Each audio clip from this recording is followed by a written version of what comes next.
Thank everyone for being here on an early Monday morning committee work day, and I know we got a lot of committees meeting today, and a lot of business to get done today in the Senate. As we open up, I'm going to call on Senator Invertarte and ask him if he'll lead us in a word of prayer. Good morning. Thank you, Mr. Chairman. Bow our heads. Dear Lord, I just ask that you watch over us as we discern the work that's in front of us today. We listen to you, we listen to the people, and we have a debate that's respectful and to the goodness of what you would expect out of us. Keep everyone safe today as the weather moves through, and bless the people of Georgia. In your name, amen. Amen. Thank you, sir. I do want to say that it was putting the agenda together on Friday afternoon. Of course, it's always a Friday afternoon, and I know that I did get word that it was not posted on the Senate website, our agenda today, and that's literally nobody's fault, but just deciding the agenda late on a Friday afternoon and just the slow progression of going from person to person to person before it makes that point before 5 o'clock on Friday. So, but it was posted, and it is posted, and we're going to move forward with the agenda as developed on Friday. To start off with, I'm going to call on Senator Hatchet, Senate Bill 377. We've had multiple hearings on this bill, and if you'd like to come forward, we'll.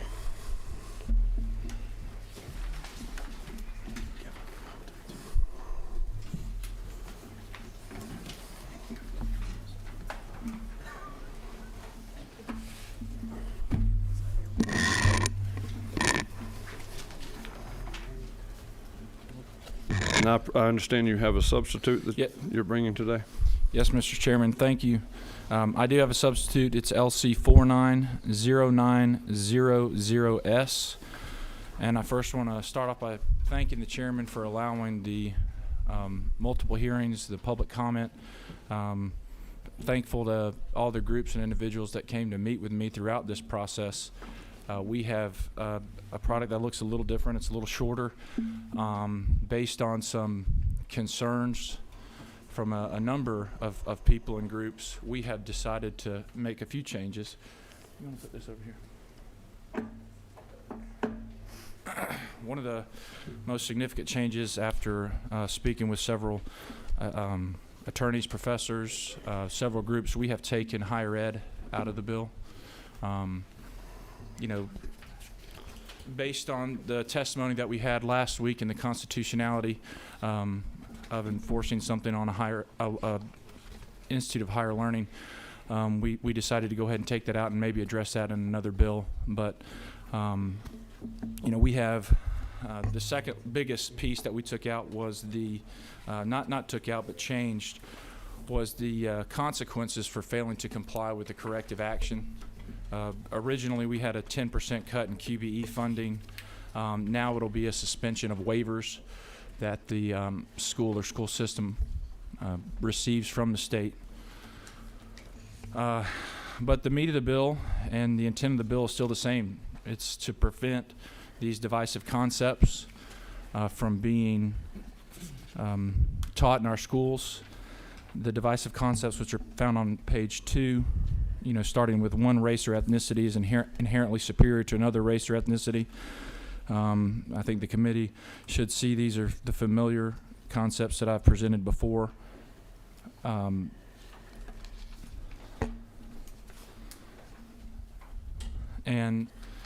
also allowing parents to have an avenue if these divisive concepts are taught in the school systems to bring that to light and see if we can get corrective action on those.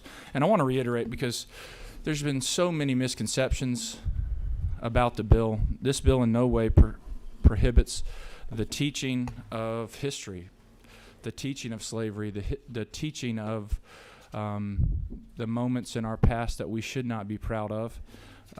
And I've heard from several news outlets, social media, members of the public who have testified here that this bill was going to prevent the teaching of history. And as you can see in the bill, it specifically outlines what this bill is not intended to prohibit. It starts on line 66. Nothing in this code section shall be construed to do any of the following. And you look at 67, and it has a long list of things that we are not saying this applies to. And I think the most significant, which I've heard the most about, is on line 76. This bill is not intended to prohibit the use of curriculum that addresses topics of slavery, racial or ethnic oppression, racial or ethnic segregation, or racial or ethnic discrimination, including topics relating to the enactment and enforcement of laws resulting in such oppression, segregation, and discrimination. So I think we've come up with a good piece of legislation that's going to be very impactful, especially with the current political climate and some of the messaging that's being put out across the country. And I want to reiterate that this was brought in response to constituents, not only of mine, but of others, of my colleagues. And Mr. Chairman, at this time, I'm happy to answer questions. Who's number 11? Yes, ma'am. Thank you, Mr. Chairman. Thank you, Senator Hatchet. It looks to me, I mean, I didn't see it until now, so I haven't really read the whole thing, but it does look like some of the divisive concepts have changed somewhat. Can you please explain that? Well, any change we made was based off of the testimony or based off working with, different groups. I think number H, or letter H, excuse me, is probably the one you're referring to. Performance-based advancement or traits such as hard work ethic, or a hard work ethic, are racist or were created by individuals of a particular race to oppress individuals of another race. There were some wording issues there, and we wanted to address those and feel like we have appropriately addressed them to address those concerns. Okay, follow up, Mr. Chairman. Yeah, sure. So it looks to me like G is different, I is different. G, an individual should feel demeaned or caused to feel guilt by a teacher because of the individual's race, skin color, or ethnicity. Yeah, that to me reads a little differently, and I think is new. Just was hoping you would elaborate a little bit on the difference. We've had 3 hearings on these 9 divisive concepts, and I see at least 3 or 4 that have changed somewhat. So just hoping to find out a little bit more about the changes and why they were made. Yeah, like I said earlier, based on conversations with educators, with parents, students, we didn't want any ambiguity in the language. Our goal was to make it clear. Our goal was to make sure people knew what was and what was not allowed. The one that you pointed out, any form of race or ethnic scapegoating or race or ethnic stereotyping should not be allowed. I think that's very clear, especially we defined scapegoating and stereotyping on the following page, but these are changes that, still follow the intent of the original legislation, but they're just a little bit clearer. Thank you. Senator Halpern? A question, because I do notice that when we get to the part about how a complaint shall be lodged in the resolution policy, lines 99 and 100 particularly, 99 through 102 I'm going to point to. But I'm wondering, because you've still got in here that a district attorney, the attorney general, any members of this committee or the House Education Committee can levy a complaint. I'm wondering if there's any other education-related parent complainant process that's inclusive of a DA and an attorney general. To speak to other processes, I'm not sure. These decisions were made after consulting with several groups, and we felt like it was appropriate to allow the attorney general, the district attorney, or members of especially legislators who receive complaints from constituents could, if they felt so inclined, could begin a complaint. But this could be precedent setting in terms of the education setting. Once again, I can't speak necessarily to, but yeah, I guess it could be. But I can try to find out if there are other complaint processes like this in other pieces of the law. Yeah, most of the ones that I'm familiar with have it at the parent and or the student, and they don't escalate it up to levels like a DA or the Attorney General of the state. So just a question still about that. And then I have to ask this question, because under divisive concepts, on line 24 and 25B, I know that the language in this bill continues to say we can talk about things like slavery, we can talk about things like the Holocaust, we can talk about things like the Trail of Tears, but line, especially B, the United States of America and the state of Georgia are fundamentally or systemically racist. That is factually true. And so the question I have is that if we say that in this bill, but then go on to say that, but we can talk about these things, and our students and our teachers can have dialogue and can be critically thinking about the world, how can they do that if the premise of what we're talking about is built on B specifically? Well, I would, respectfully disagree that in today's state it's fundamentally or systematically racist. As a whole, the entire country, the entire state, I don't believe it is. Systemically. So it's not the state, right? But systemically is talking about systems, policies, and the outcomes of those policies. And if you're, speaking about the laws that were enacted, that is addressed in lines 76 through 79. Topics relating to the enactment and enforcement of laws resulting in such oppression, segregation, and discrimination. Those laws could be taught. However, when you put people in a group, when you put the United States as a whole in a group, or the United States or the state of Georgia as a group, and you teach children that their state and their country are racist, that's something that we don't believe should be taught. One last question. I did just hear you say laws were, and I just want to ask, we do recognize that history is evolving. We are part of history right now. This moment is part of history. And so does this bill contemplate the fact that we are still creating new laws and policies, having new discussions, coming to new awarenesses about a number of different things? I'm not even specifically talking about slavery, which I know has been a focus of our conversation and testimony, but just generally. Yes, it does. Okay.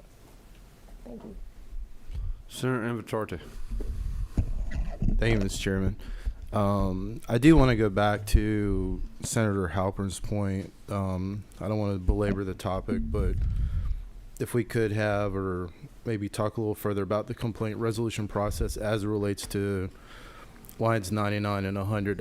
I know from having served on the school board, and I'm sure there's experts in the room that probably know better than me, or can articulate it probably better than me at this early hour, still early for me, that typically in a complaint resolution process, when a parent files something, I think there's two pathways. I think there's a policy pathway in terms of, and I think this bill we're specifically talking about,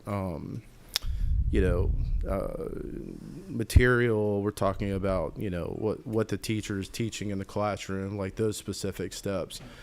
And then at times, I think there's sometimes a pathway to where if something's criminal in nature, I think it triggers already an entire separate process that, kind of kicks in with, from school resource officer. And then I think once it's investigated with the administrative staff, a whole nother level where I think the prosecutors or the local district attorney, gets engaged. Is it, and I'm just asking, I mean, is it mission critical for this bill to have line 99 if there's a process? I'm just trying to understand the background around that. Or I mean, even the state school board or something else, if that makes sense. But that's my only question there as it relates to the process. I think it is important to have, each entity or individual on this list, allow them to have a vehicle to bring one of these complaints. You know, is it mission critical? I think that was your question. I don't think necessarily it would be 100% mission critical, but I think it's very important. I think that the main goal is to allow the parents to have this resolution process, but I do think that each entity and individual that's on this list is very important to the bill. Okay. Thank you, Mr. Chairman. Thank you, Senator. Thank you. We have no other questions on the committee, and then we have no one signed up to speak to the bill. Would you like to offer a closing? I just want to thank the committee, thank the committee process, the chairman, and all those who gave input throughout this process. It's been a long several weeks, and we think we've come to a very good piece of legislation, and I just ask for your favorable consideration. All right, thank you. All right, now I'll entertain, what's the will of the committee? I have a motion to do pass from Senator Albers and a second from Senator Dalzell. Any further discussion? Senator Tippins. Okay, we will. Thank you. And this just to further reference the LC number. This is LC 490900S. That's correct, Mr. That Chairman. we're looking at. All right, hearing no other discussion, we have a motion and a second. All those in favor of Senate Bill 377 as presented, raise your hand. 1, 2, 3, 4. Those opposed? 1, 2, 3, 4. And I will vote in favor as do pass. Thank you, Mr. Chairman. Thank you, members. Thank you.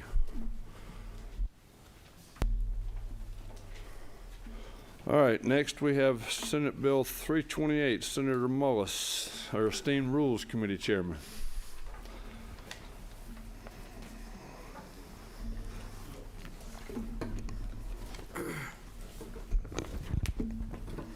Thank you, Mr. Chairman. I'm on.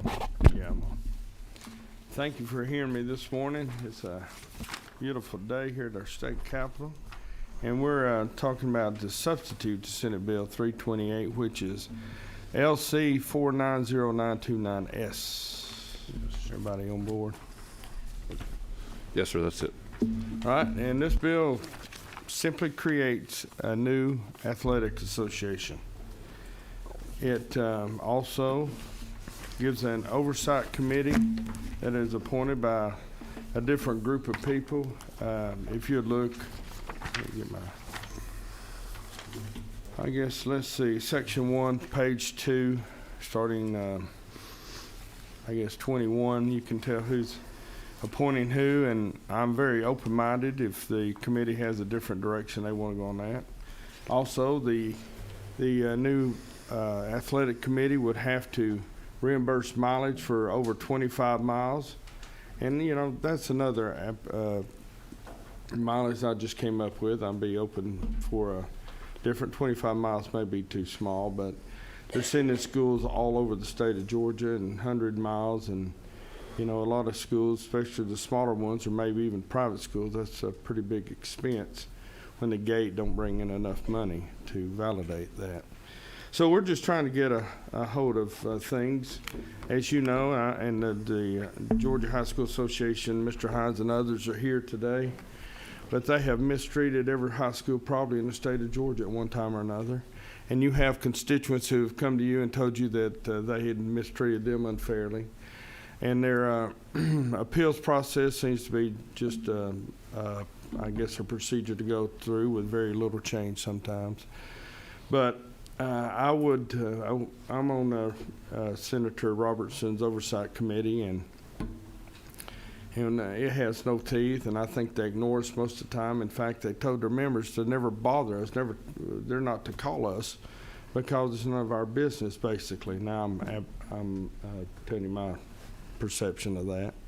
But now, because of this bill, they've told everybody to call us. I know you've had calls from schools that are against this by their direction, and you've had calls from schools that are for this or for a change. Well, this is a change. It is not getting rid of the Georgia High School Association. It's just forming a new one. It does have some teeth in it. It has a QBE formula that you receive or don't receive if you're not a part of this one. So, Mr. Chairman, I'd be glad to answer any questions, but we're here today because the Georgia High School Association hasn't treated high schools fairly, in my opinion. I'd be glad to answer any questions or any suggestions for this committee that I haven't had my cup of coffee yet, but I'm still struggling to be here and grateful. Well, I need to call you when I wake up in the morning. Kind of like Maxwell, huh? And what are the high schools, I mean, you said that the high schools are having issue with the high school association. Oh, yeah. Can you give us examples of that? Well, usually athletic, and for example, my high school, Gordon Lee, and I've been accused of defending them, and I am, but a lot of many other high schools, small high schools especially, there are 400-something students there now in AAA, and that's just ridiculous. And a lot of schools have jumped up and been thrown up to a higher league. Some of them rightfully so, perhaps, but many others have not, rightfully so, been moved, and they have not been well received when they appeal. And the process is just arrogantly persuasive for a number of high schools, not all of them. And if you haven't had a complaint from somebody in your district about the Georgia High School Association, you're not answering your phone, I guess, because we all have. It's pretty common. But I'd like to move this forward if this committee sees fit, and I'd like to, again, if they have some ways to perfect this legislation, I'm all open-minded. All right, any questions from the committee?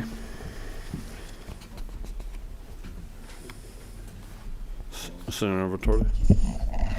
Good morning, Senator Mullis. Hello, how are you doing? Come in. I'm good. We should find some coffee afterwards. I'm with you. Indeed. It's Monday morning. Do you believe, is it not true that if local school, and I know GHSA is very, very familiar with my critique of them over the last several years, and I know Senator Thompson's had study committees, and I believe I think a ex officio de facto member of Senator Robertson's Oversight Committee. But is it not true that if a local school board, has a responsibility to manage local tax dollars paid by the citizens in terms of, what we're expending towards athletic programs? And I know there's booster clubs, I know there's all that, but at the end of the day, it all shows up on a public balance sheet that the school board in the central office has to administer. Isn't there a level of fairness that when appeals happen and you're having to pay fines, or you're having to travel halfway across the state for a 30-minute meeting and you live 5 hours away, level of fairness and I think as it relates also to the public dollar that we should be sensitive about in terms of having an organization with no accountability in some ways. Absolutely. And this goes on and on often. You've heard it for many years and through many years schools. I hear it every day. Thank you, Mr. Chairman. Thank you. All right, now we have no other questions. I do have 3 people signed up to speak to the bill. And first, I'll step aside and I'll come back and close. Okay, that'd be fine. Thanks, sir. Robin Hines from GHSA.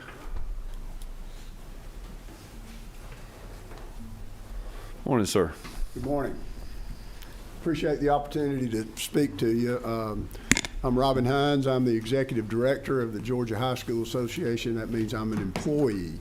The Georgia High School Association is a private voluntary organization of approximately 460 schools.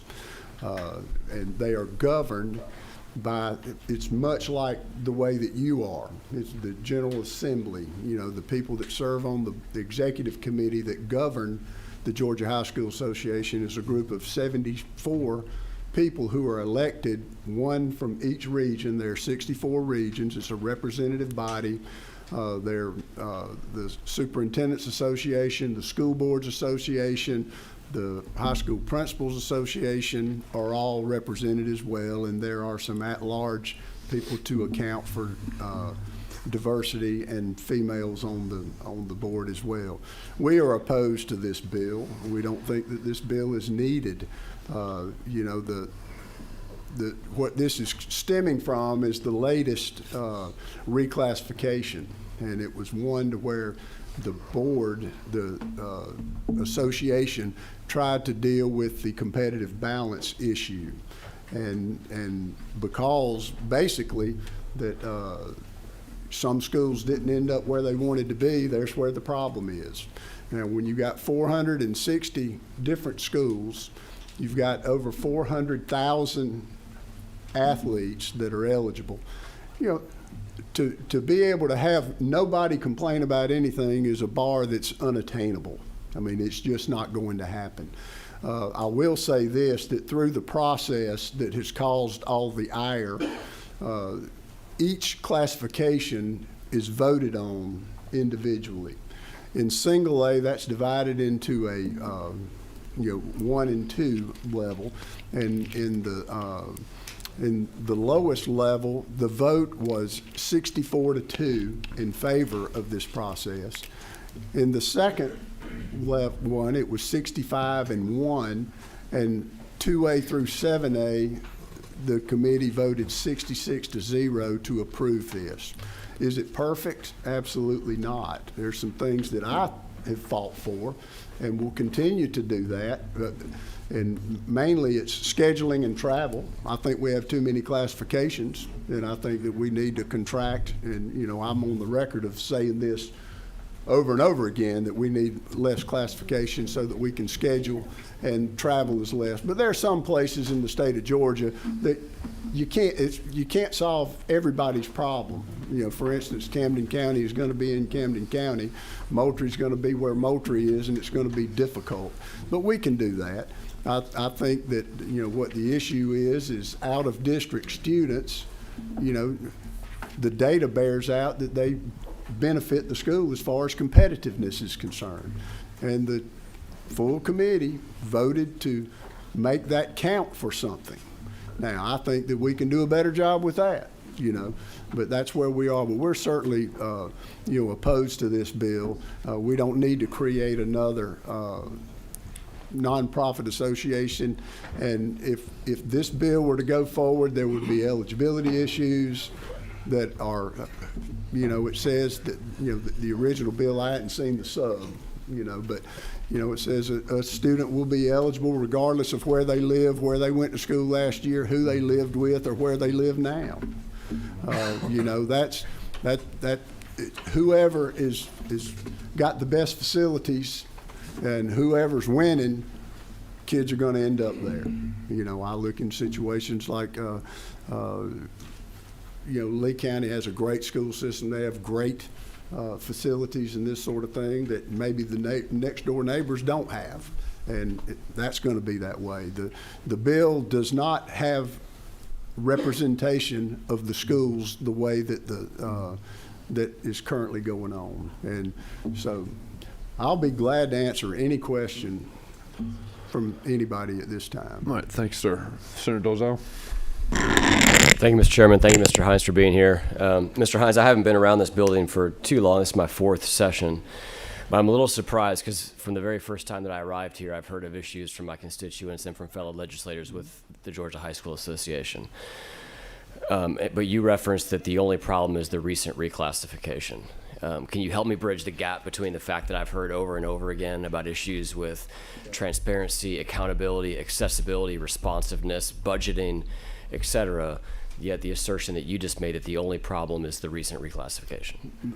I'm sorry, that's not what I meant to say. I said that's what's caused this situation that we're in right now. I hear the complaints also, you know, but as far as, all I can say is I'm as transparent as I could possibly be. You know, financially, that's as transparent as it can possibly be. Everything is on our website. You know, we've done a great job. We have goals that we try to meet, you know, financially. You know, as a result, the schools hadn't paid dues in 2 years, for instance, and last year we gave them 2 years worth of dues and their catastrophic insurance payment back to them because we had done a good job. I don't know. I'm as responsive as I can possibly be as there in the office.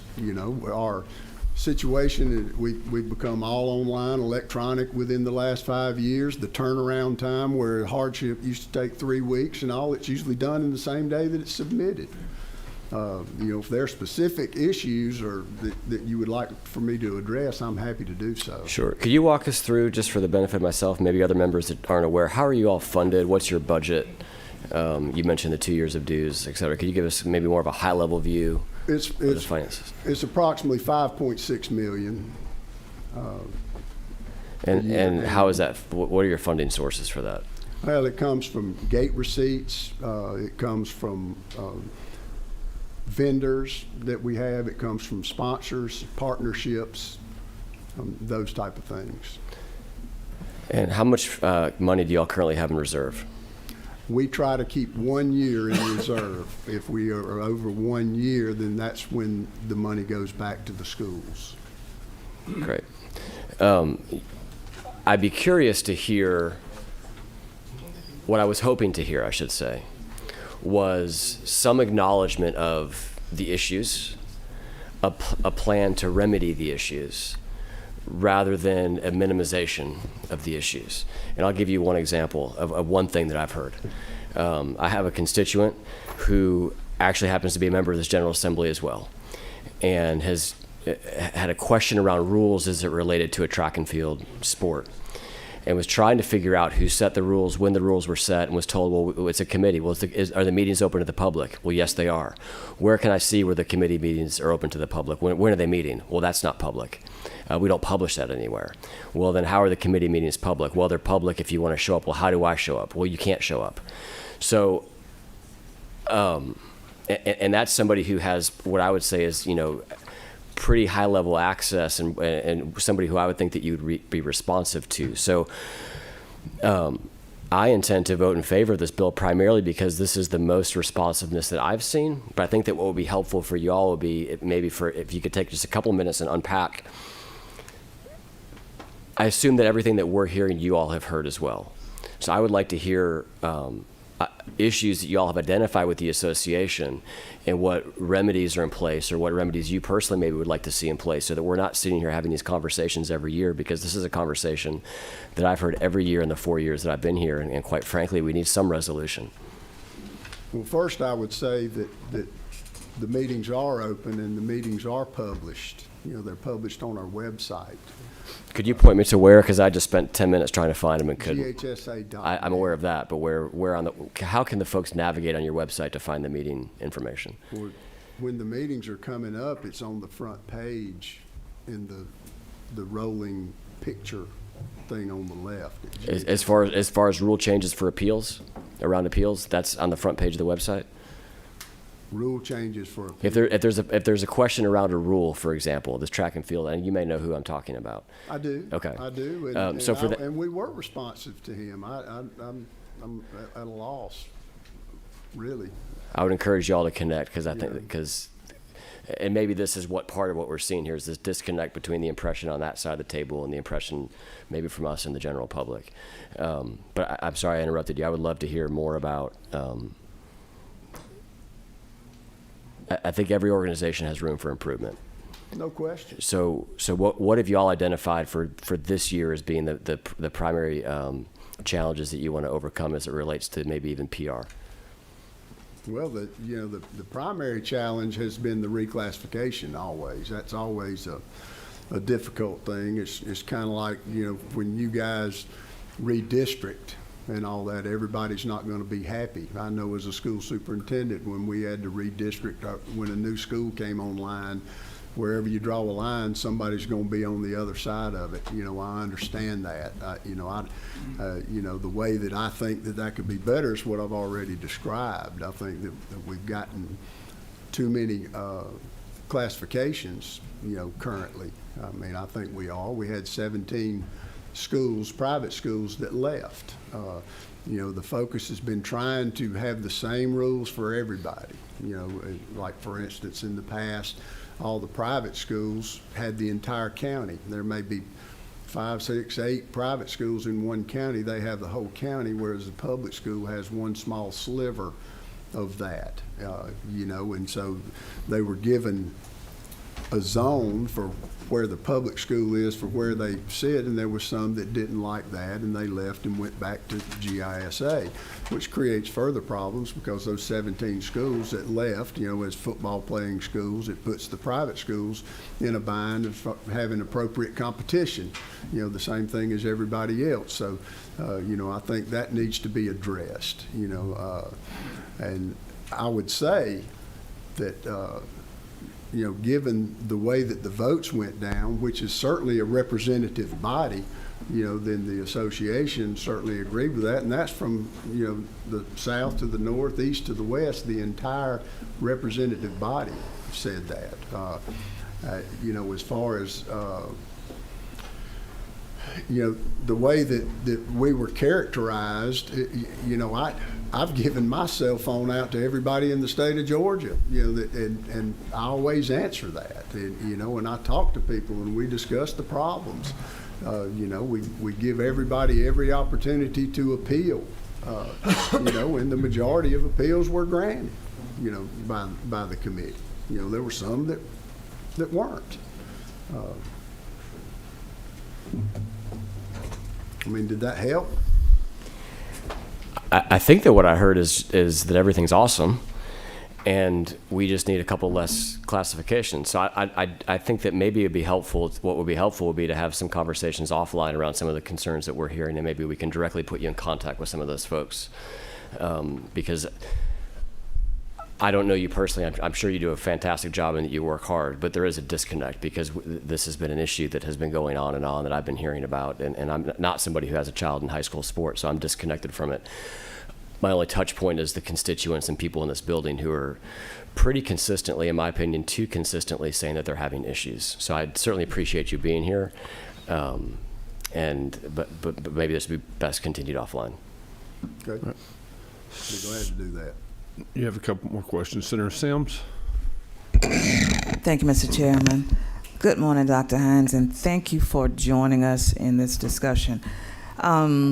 Southwest Georgia tends to be so far away from the rest of the state. The concerns that my schools are giving me or relaying to me, the distance traveled by students and the coaches to other schools based on reclassification. And that is a huge issue for them. Is there anything on the horizon to minimize the travel, which is wear and tear on the buses, cut study time for students? A lot of them have to leave school before making all of their classes, which is, it's normal. I married a coach, so I do understand the movement that takes place. But it seems to be growing in distance. Is there anything on the horizon to help these schools decrease the travel time? That's my main question, Mr. Chairman. Thank you. I agree with you and share those concerns, and that's, you know, I don't think that there's anything that we can do or a new nonprofit that's going to solve all issues by everybody. It's just not going to happen. We have a large state, and there are some that are remote and that sort of thing. And I've said that. I do think that, you know, it just makes sense mathematically. If you have less classifications, there are more schools in a classification, and therefore you're going to help with scheduling games and you're going to help with travel. You know, beyond that, you know, it's like I say, we can't pick up Colquitt County and move it somewhere else or move other 7A schools into their area. I mean, there's going to be some travel issues always, but I do think that we can do better. And I think, and I'll be honest with you, you know, I'm an employee. I don't make the rules. I just follow the rules and enforce the rules, you know, and these type of things. But But I've pushed for less classifications. I've been, quoted as saying I want 6 classifications. The only reason I want 6 is because I know I can't get 5. But if we went to 6, there would be 7 to 9 teams in every region, across. Basically, there's some outliers always going to be, but we would help ourselves and we would help with the travel if we did that. All right, thank you. Senator Jackson. Thank you, Mr. Chairman. Dr. Hines, thank you for being here today. Yes, Dr. Hines, how long has the Athletic Association been in the business of providing athletics to students across Georgia? 1903, I believe. When you compare Georgia's Athletic Association compared to other athletic associations across this country, what do you think we rank, in the bottom 10 or the top 10%? I think we're in the top 3, period, of And 51 associations. I would agree with you, sir, because I think in Georgia, when we compare it to other states, we've been doing a tremendous job. Many of us think of us as a football state, but having my kids been involved, all my children been involved in high school athletics, it is a difficult task that you go through, sir, with all these a difficult task. And when it comes to, I've had problems, but I think your organization has been one that we can reach out to and voice our opinions. We normally don't get our way in coastal Georgia, but we understand when you compare how big the state is and what's going on in all the other states. But my question is, sir, is your organization now making improvements every year to make this system better? I believe so.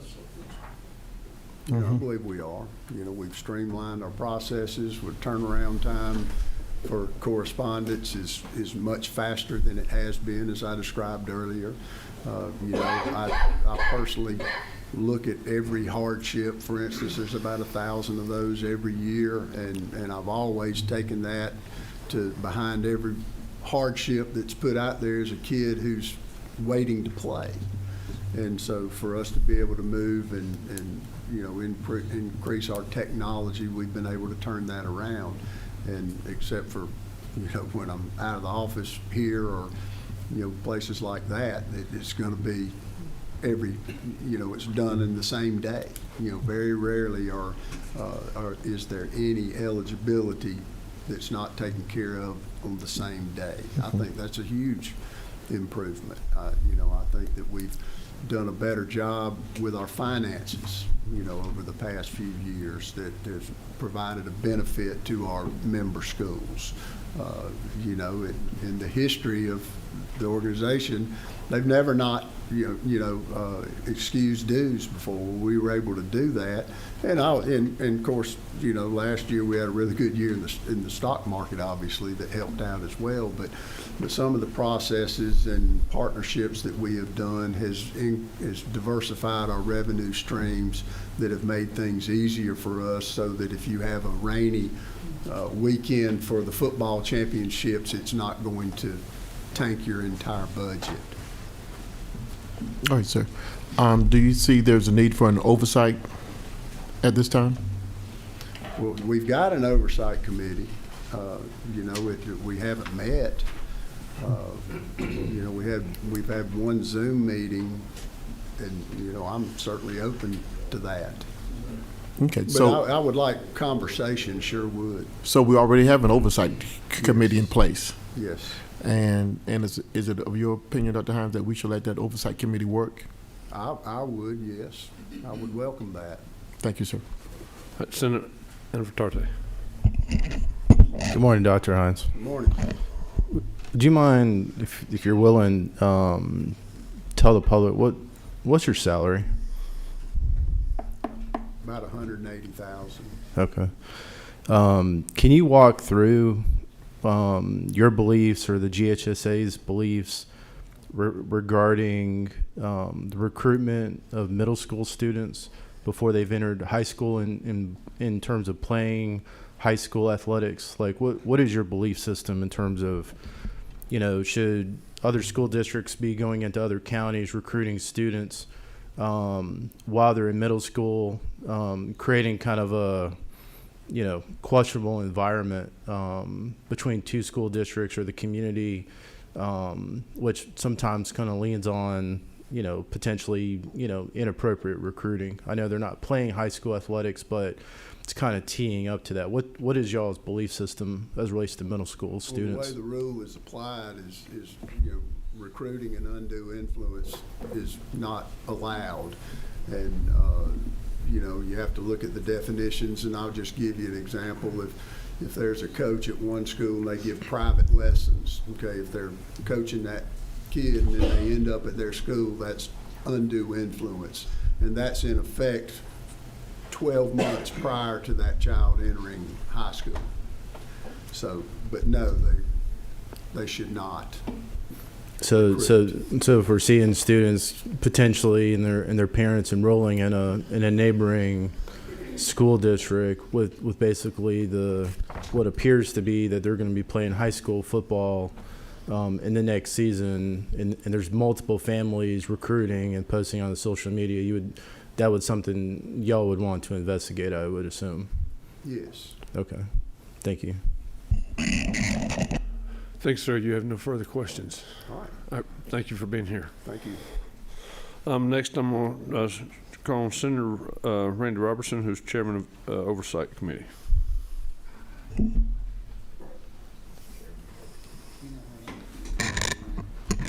Thank you, Mr. Chairman. I just want to be a couple of brief statements. I appreciate Senator Jackson's question about the Oversight Committee. We do have a Oversight Committee. I chair the Senate Oversight side, and I share that with those responsibilities with Representative Chuck Martin over on the House side, and we have attempted to have a couple of meetings. But I will tell you the number of complaints we get, and ironically, none of the complaints I have received have been about classification. The vast majority of my complaints have been about the treatment of parents whose children are looking for waivers or excuses when they transfer from school to school in order to continue their sport. I had the opportunity to travel with one couple. They're from up here in Metro Atlanta, and they had reached out to me, and I met them at the Georgia High School Association's offices. And their son ran track in school, and he had went to this school not for athletic purposes but for academic reasons. It was a higher level of academics, and he wanted to give it a shot and see what he could do. And as in today's world, with all the issues that hit children and the healthcare community's response in some cases, with whether it's ADHD or some of these other type issues, this young man realized that the academics in this school were a little above what he could handle. So working with the healthcare community, they determined that he running track was a very important part of him managing his ability to study and learn, and along with other avenues that they were working with. And so the family goes up and they sit there, and it's, of course, they have a hearing, and I sat in the room during the testimony, and they explained everything. And I'll be completely honest with you, I ran track in high school, and I'm almost 60 years old. And, looking at this kid's times and everything, he is definitely not going to run on a college track team. And at almost 60 years old, I felt pretty confident that I could probably outrun this kid if we got outside and got in a foot race. The only reason the parents wanted to transfer this child was to give him a better academic climate so that he could make the grades he needed to get into a school and earn his college degree. But a part of his overall classroom plan was that he had to be involved in a sport. And they denied his appeal twice. And to Senator Dolezal's point, they had to dig for a lot of information on their own because they were told some things by individuals at the office that were not necessarily true, and to figure out the appeal process on their own. And this child is very blessed to have a mother and father that care so much about his physical health and his mental health that they were able to do the research. And so those are the types of problems that we normally hear about with the disconnect there. And we have also been reached out to by several individuals who officiate games. We had an incident near, I think down in West Georgia near Senator Sims' part of the state, where individuals showed up at a game and they didn't have the patch on their uniform, the Georgia High School Athletic Association patch, so they were suspended indefinitely because they had some concerns about, again, and Mr. Chairman, I think several people on the committee have brought it up. The Georgia High School Athletic Association tends to have a pretty strong budget, and I think it's very admirable that they have a year's supply, a year's worth stored away in that rainy day fund. But talking to umpires and referees from around the state, many times they come out of pocket on their own because the Georgia High School Athletic Association formula to determine what they pay these individuals to travel around the state, to coach these games on just regular season level and then playoff level and then championship level, it's very inadequate for the training they require these individuals to have and for the compensation that these individuals get to do.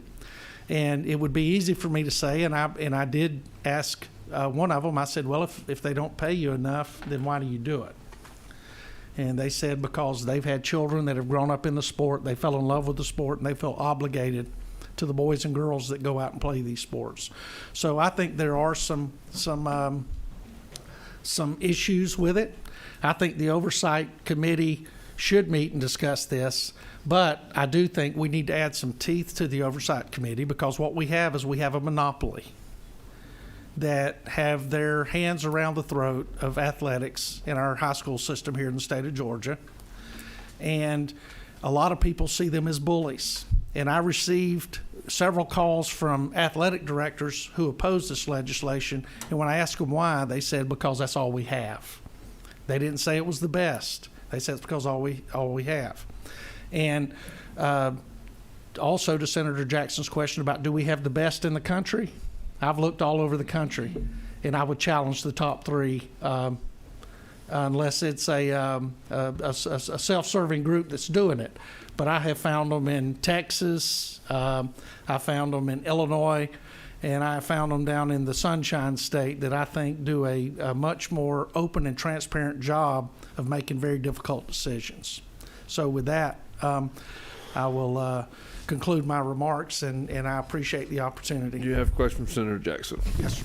Mr. Chairman, I really thank you for being here. I thank you for addressing us.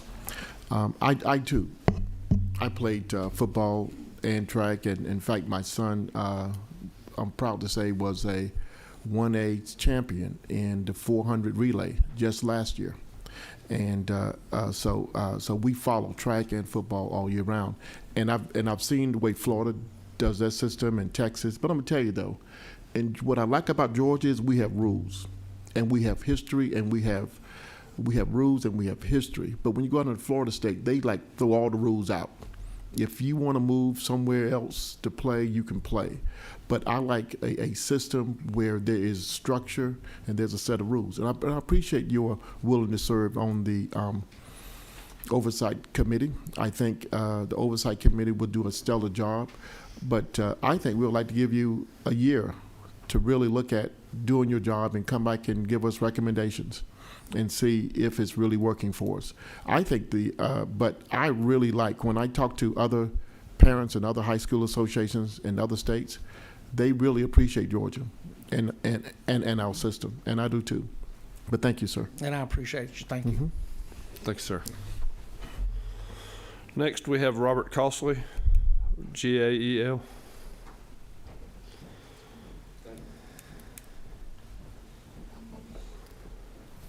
Good morning. morning. Good morning, sir. How are you doing today? Happy Monday. Good to see you, Chairman. Thank you, committee members. I do not want to make it clear I speak for the superintendents and the principals and assistant principals that would be impacted with enforcing any kind of athletic change in the state of Georgia, and I do not speak for Robin Hines. I speak for Gail. I want to acknowledge something. One is this is more of a practical issue with the bill, more than trying to dispute whether there are complaints about anybody. I mean, as you guys know, I mean, y'all have done redistricting this year. The GHSA has done redistricting. You're always going to have people that fall on other sides of the lines that did not agree with the ultimate decision. You guys are the boss. You can decide to pass any law you wish if you have the votes for it, and we understand that. I think the practical concern that we have is because of the longevity and the tendrils and the outright impact of what GHSA does for this state. And while you get complaints, and of course, I have not always agreed with GHSA on given issues as a superintendent and as a principal in this state for several years. This bill, if it were to be passed as it is, would create dramatic change that we have not properly studied what the impacts of it would be.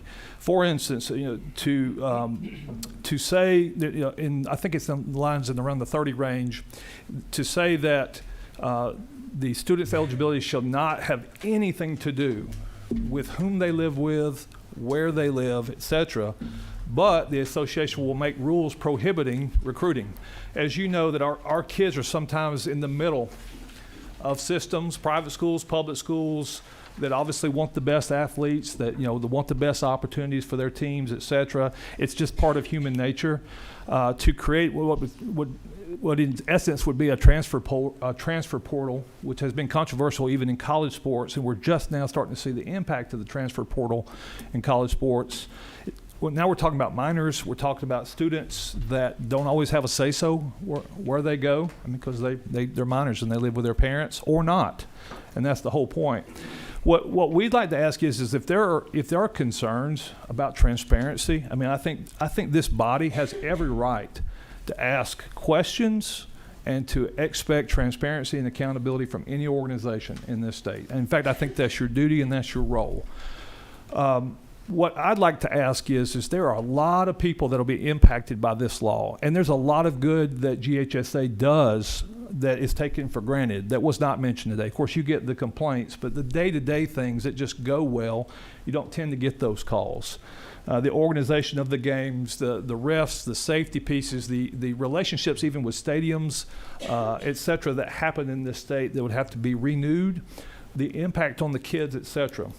If this body would like to see some changes for that, then maybe use the structures that you have in place before you were to pass a law that we have not studied the impact on, and come back with some recommendations. And speaking from the members that have called me, I would say that even if they have concerns, and some of them do have concerns with individual actions or decisions by GHSA, but even on most of those cases, they still want to govern themselves, and they feel like they are governing themselves.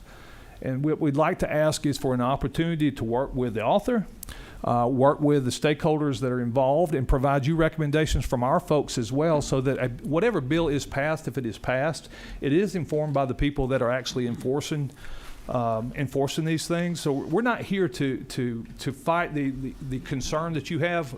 I believe you. You're getting phone calls, and you want to address those. We get phone calls as well. I think if we work together, you've heard from Dr. Hines. Again, I cannot speak for him or his organization. There is a willingness. I've personally talked to Dr. Hines. There is a willingness to respond, and we want our folks to be happy.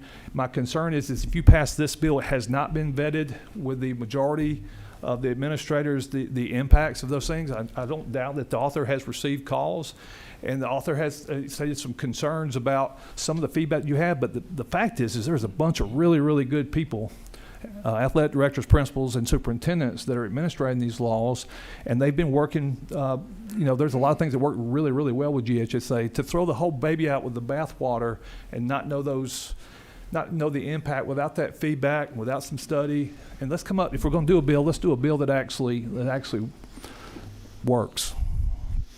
Okay. Senator Invertardi. Thank you, Mr. Costley, for always being here and having some good dialogue.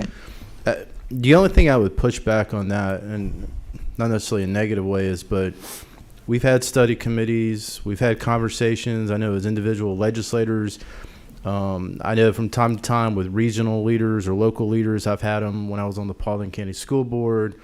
I feel like we've debated and had this discussion for years and years, and I mean, it's probably been going on since I was in college.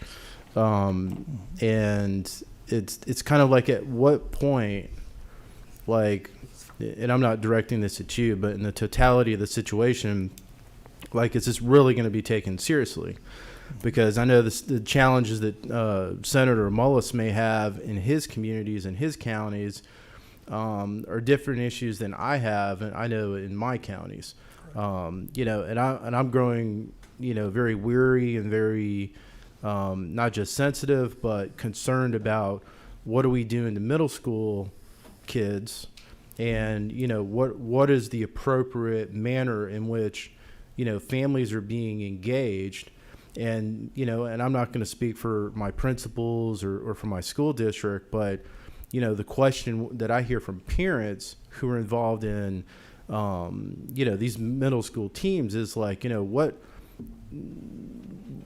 ground do they have to stand on, or, you know, what route do they have to take to change the environment? And this isn't like just one-off situations. This is a cultural situation that, you know, we're putting on younger kids. And I'm not talking about the juniors and the seniors. And I know during football season, we can open the newspaper, and I think it was last season where, you know, you had athletes transferring in the middle of the year and all kinds of crazy stuff. And I'm kind of like, you know, but what's the accountability? Again, if I'm a school board member, or if I'm a high school principal, I'm subjected to a board.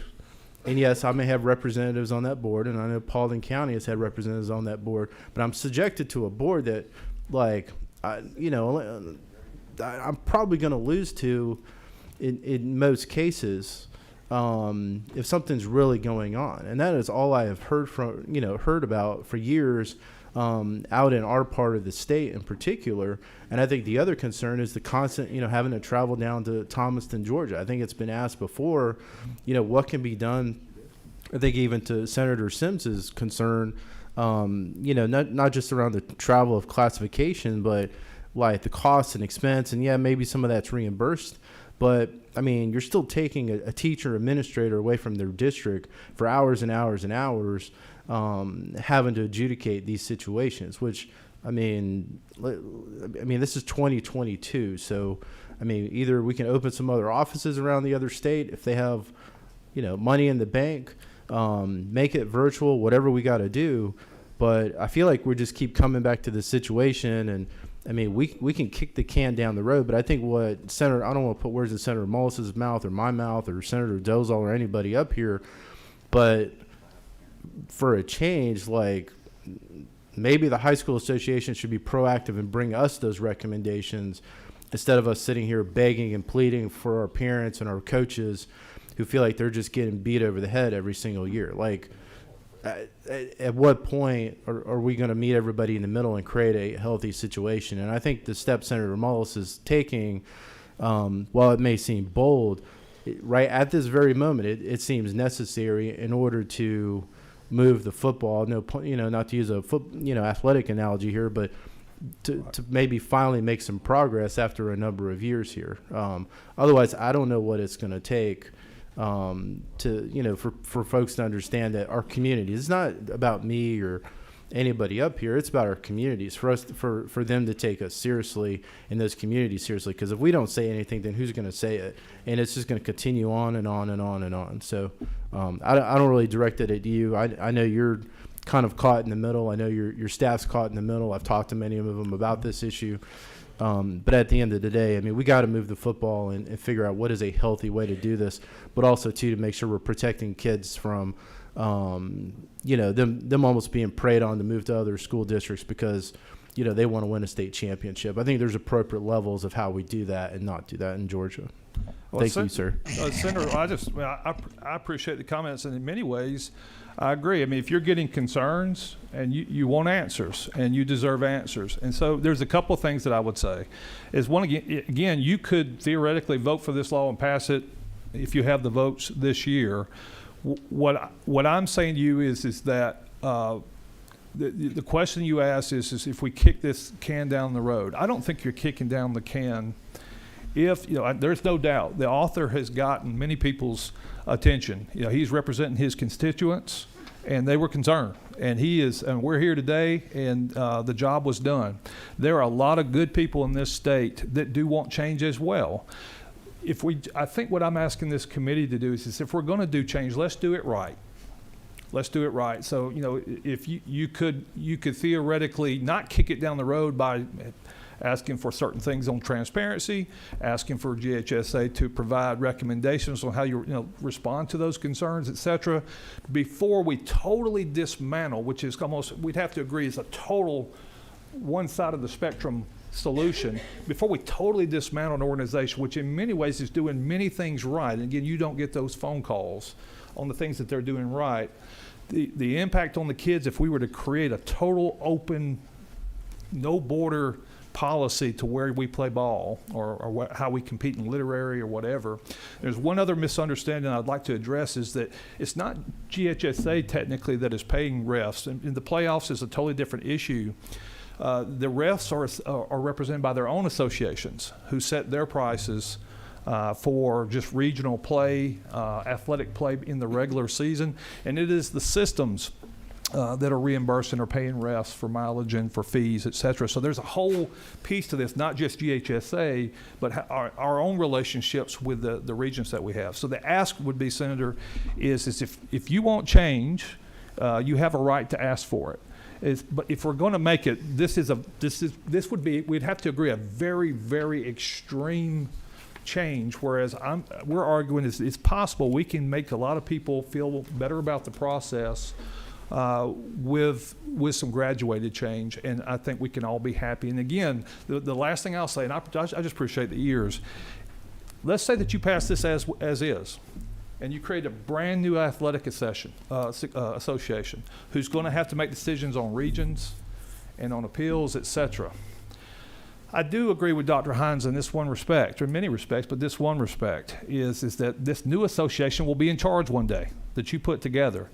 And they will still not be able to satisfy every appeal. They will still not be able to make every school happy because Georgia, and our middle school colleague, former middle school principal, the senator over here, we all know Georgia presents a problem because of its ruralness and its sparsity in many areas. And that, I don't think an association can fix that. I'm not going to say that we can't make it better with smarter governance. I mean, I'm talking about not just governance from GHSA, but how we all work together. But I don't think we can fix the fact that Georgia is Georgia and that certain distances are far away. As a superintendent who has had to send my kids on a Tuesday night to a basketball game, I fully agree with you. It is really tough on homework, on staff, et cetera. So I'd like to ask for an opportunity to work on this bill, to work on the idea, not just the bill, and make it better. Thank you. And I just want to make, and I appreciate your comments. I mean, I just want to make one, comment to that is, I think on the transparency piece, I think a publicly funded school district has the right to understand from a transparent perspective that if there's a appeals process or any process in place, how did you get to that decision? And that's whether through it's documented, whether it's through emails, voicemails, public testimony, private testimony, whatever it is, all of that should be made available to school districts, coaches, principals. Agree. And I know with my schools that in some cases that has not been the case. We're talking about publicly funded schools. And if that's too much to ask, then maybe a step needs to take in place. But again, I think GHSA needs to come forward with how are they going to remedy these situations. And I think, again, not to try and be funny, but, the ball's in their court. Yes, sir.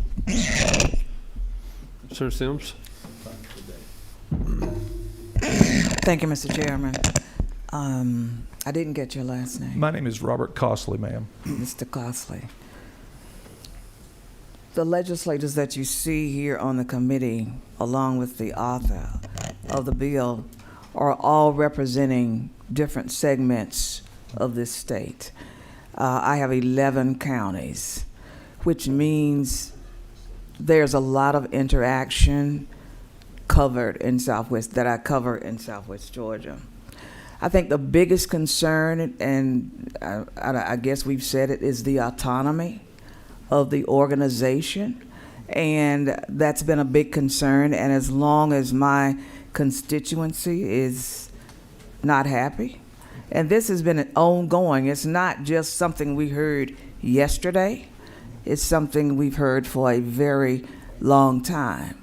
So that's our concern. It's not just one person that sat down and decided that they were going to bring a bill against the Georgia High School Association. There were many of us that have concerns about the organization and its autonomy. Thank you. The only thing I would say, Mr. Chairman, I'll conclude, is that I think that's why I shared that my feedback was more practical. Is I won't even dispute the fact there are concerns. I mean, at any given time, I've had concerns myself in terms of trying to navigate those with the association. I think the practical, just from a governance standpoint, if we have concerns about an operation in the state, to say that we're going to totally dismantle it and start a brand new one without some study and bringing stakeholders to the table, they're going to be impacted by it. I would ask that if we're going to deal with those concerns that may be very real in your district, I'm just saying that we're offering help to do that. We would rather do it that way than take a guess on what would happen if we totally just dismantled it.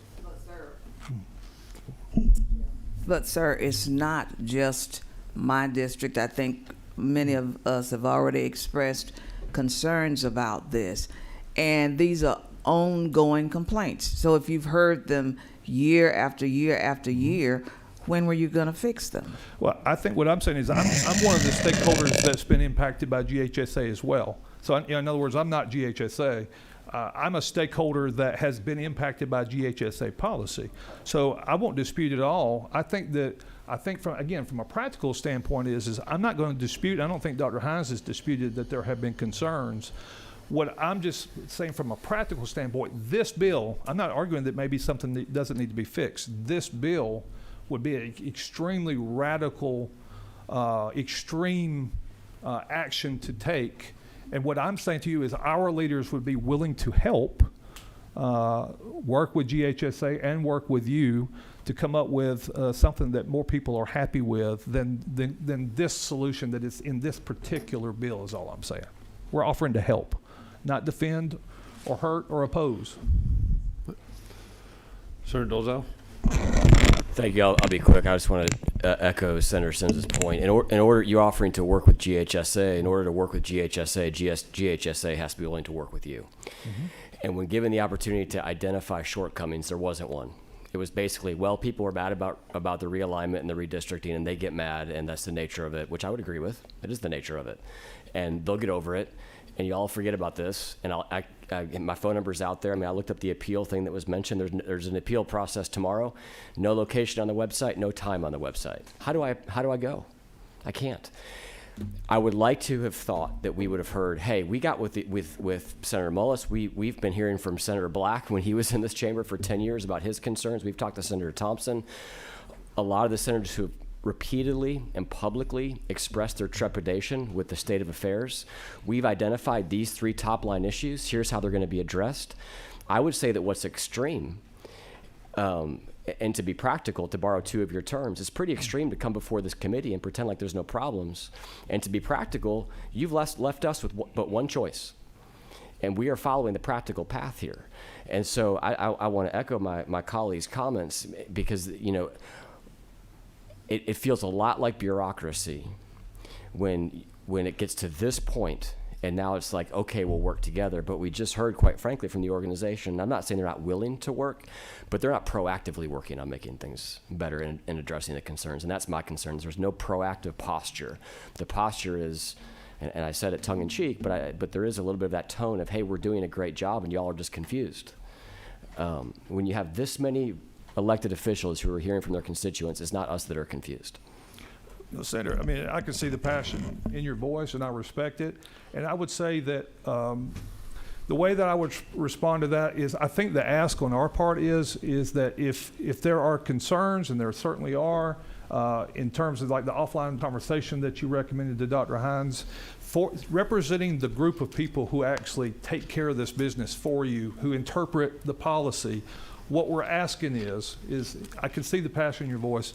Since we have the expertise in terms of the implementation and the day-to-day operations, if we could have some voice in terms of determining solutions and recommendations to actually help bring to the solution of the problem that I hear that you're fired up about, Senator, we would appreciate that opportunity. Thank you. Yes, sir. All right, Senator Inventory. Mr. Chairman, at the appropriate time, I'd like to make a motion. All right. Any further discussion? First of all, we have one more person signed up to speak to this, Richard Ricketts. And you're with, I'll let you state that. I can't read your handwriting. Yes, I'm Richard Ricketts. I'm the athletic director at Prince Avenue Christian School in Bogart, Georgia. I'm here to voice opposition to this bill as I have last seen it. It's been very interesting listening to the comments and questions. I keep hearing the appeals. Can I give you would you mind if I just gave you a blow-by-blow of how appeal for eligibility works? Yeah. From an administrator standpoint? I'd love to know how to participate in the meetings happening tomorrow. Okay. So when I have a student that does not meet eligibility status and they're considered a migrant, and I go for a hardship appeal for their eligibility, I submit paperwork and a lot of forms from the sending school from our school, from the parents, doctors, anybody. It goes to the Georgia High School Association. If it's not a clear hardship, it is sent to a hardship appeals committee, which is a panel of 4 people on the executive committee. And we are assigned a date and a time to show up at the Georgia High School Association with our student, their parents, or anybody else we need to do.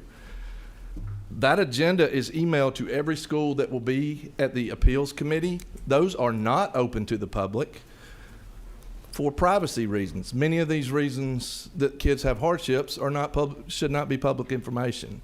Results are then given to us. I think it's a pretty good system. Look, I've been shot down more times than I've been given hardships for our kids, and it's very frustrating sometimes. But did that sort of clarify that for you? Keep going, it's fair. Okay. And then I'll say this about the track. You said something about track rules. So each region has a representative, and each representative is on the executive committee for the Georgia High School Association. So any representative. So if I have a rule I want to make to the shot put, I submit that to our representative. He will then take that to the track subcommittee where it's discussed no differently than it is here today. The track subcommittee may say, you know what, that's a great idea. And they'll send it to the full committee. And if the full committee votes yes, then there's a change to the track rule on the shot put. It is exactly how this organization works, exactly how you guys work. Does that make sense? Now, I may not get listened to, and they may not like, what I send with my representative, but it's the way it works. Does that help too? I just fear. I understand frustration. Look, I'm at a private school, and we have been the minority for the last 6 or 8 years in the Georgia High School Association. We've been split, we've been multiplied, et cetera, et cetera. Very frustrating, very frustrating. But we're the minority. I feel like this is an extreme overreaction to frustrations. You can ask any principal, You can ask any athletic director.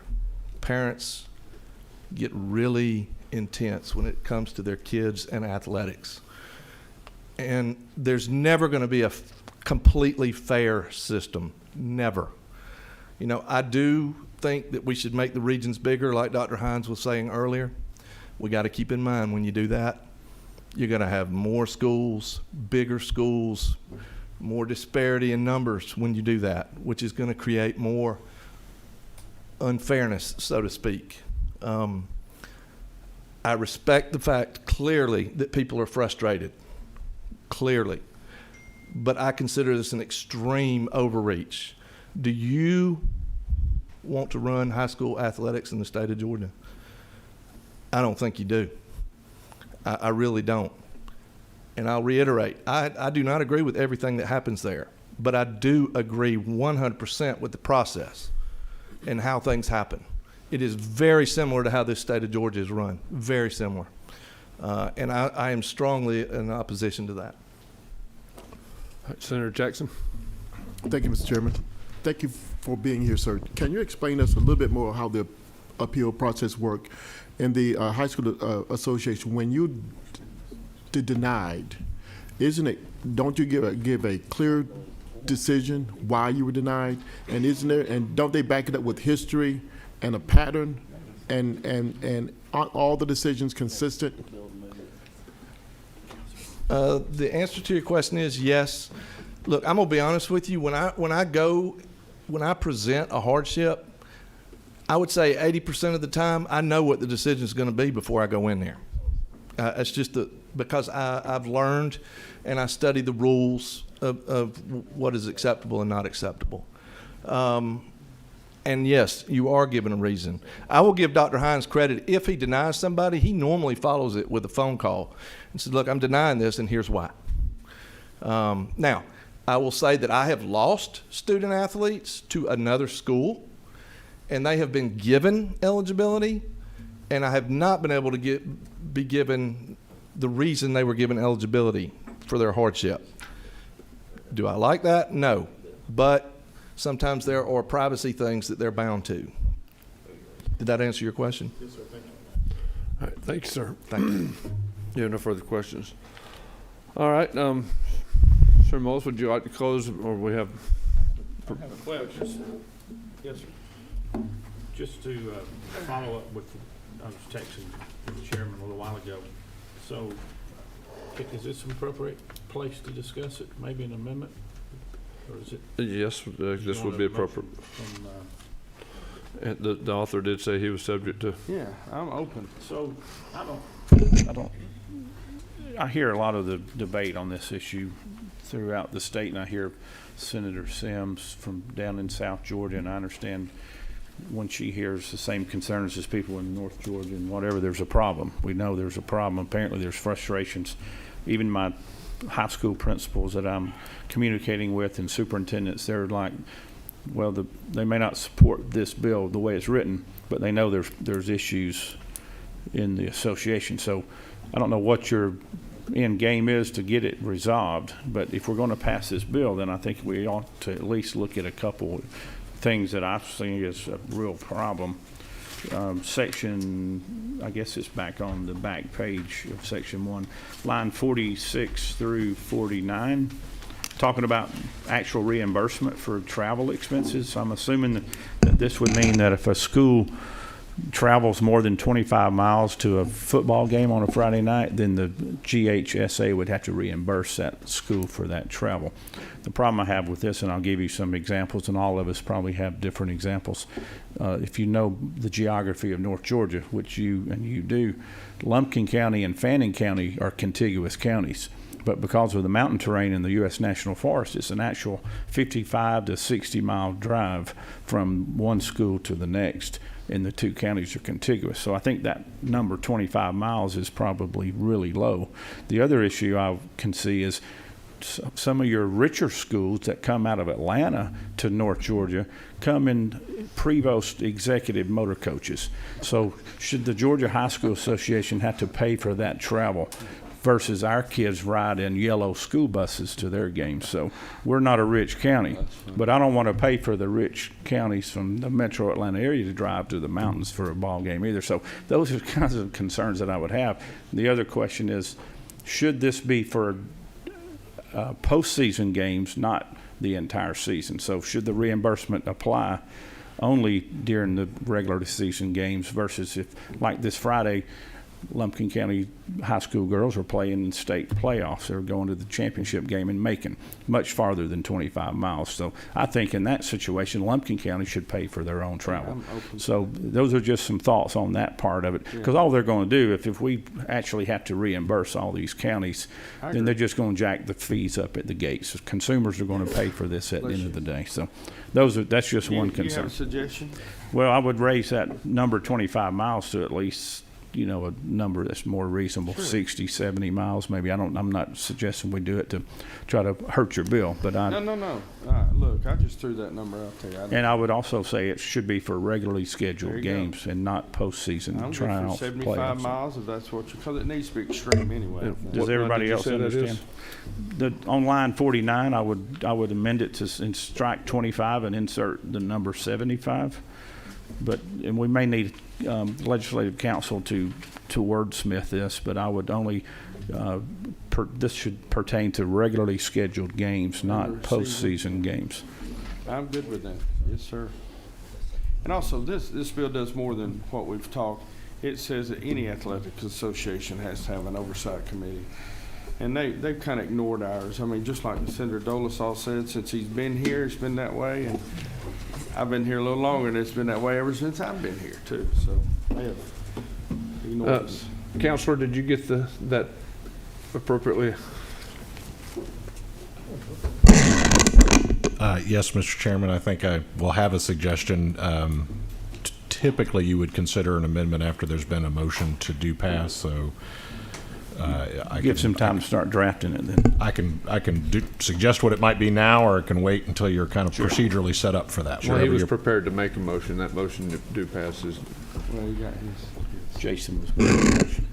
Yes, Mr. Chairman, I'll make a motion that we do pass Senate Bill Committee Sub Senate Bill 328 LC 490929S. Okay. As amended, or with his amendment, or with the following amendment from Senator Gooch. Okay, so it'd be passed as amended. No, we haven't amended yet. He's making a motion to pass the bill, and then he'll make a motion to amend. Okay. You'll need a second. We'll need a second on the motion to do pass. Senator Halpern. We have a second. All right. Then we have. Can I state my motion, my amendment? Yes, you can. I would amend the bill, and I'm working off of LC 490929S. Is that correct? Yes. Okay. So you would strike the number 25 on line 49, replace 25 with 75, and then I would refer to our attorney at the end of the room here to help us on the language to include this to only apply during normally season scheduled games, not to include postseason or any kind of playoffs. All right. And Mr. Chairman, I would recommend to satisfy that portion of the amendment on line 49 after location of such school, inserting during the regular season. Okay. All right. I'll second his amendment. We have a motion and a second on the amendment. All those in favor of further discussion on the amendment? Seeing none, all those in favor of the amendment as presented, raise your hand. 1, 2, 3, 4, 7. It looks like it's unanimous. All right. Now, as we move forward to the underlying motion, so now we are making a motion on following on the motion do pass and the second do pass as amended. And could you please, what's that LC number again? Yes, Mr. Chairman. We are voting on LC 490929S. As amended. As amended. As amended. All right, we have a motion and a second. Any further discussion? Seeing none, all those in favor, raise your hand.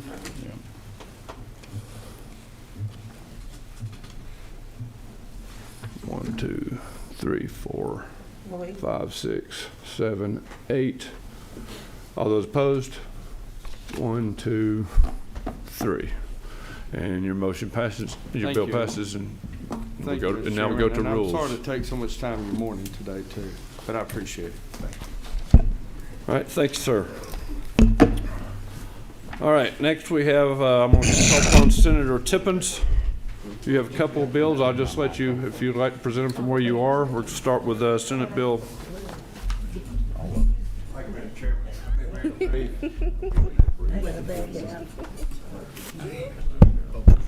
Mr. Chairman, I'll be very brief. It's my pleasure to bring you Senate Bill 575. This makes one minor change in code. Currently, I'll direct your attention to line 15, talking about the duties of a Board of Education, and starting at 13, it should be the duty of each local Board of Education to hold a regular meeting during each calendar month for the transaction of business pertaining to the public schools and to review the financial status of the local school district. I have changed that on line 23 to 25 to that financial presentation being made once a quarter as mandated by state code. Now let me clarify the reason I did this. I served on the Board of Education for 12 years, most of y'all know that. There's three major times in the year that you receive your funding. It's at the spring count, the fall count, and when taxes come in, whenever your county or city collects taxes. Typically 88 to 90% of a school district's budget is payroll, and it's static throughout. It takes a lot of time for the accountants to prepare these reports and also to present the reports, and to be honest with you, the school board members' eyes glaze over when this happens. This does not preclude a school board from, if they think they have problems on generally or even specifically, they can at any time, as a role as a school board member, you can request the superintendent to provide you this information, and even if you have to do it under open records, it won't take you more than 3 days to get it, because I've done that when I've been slow walked.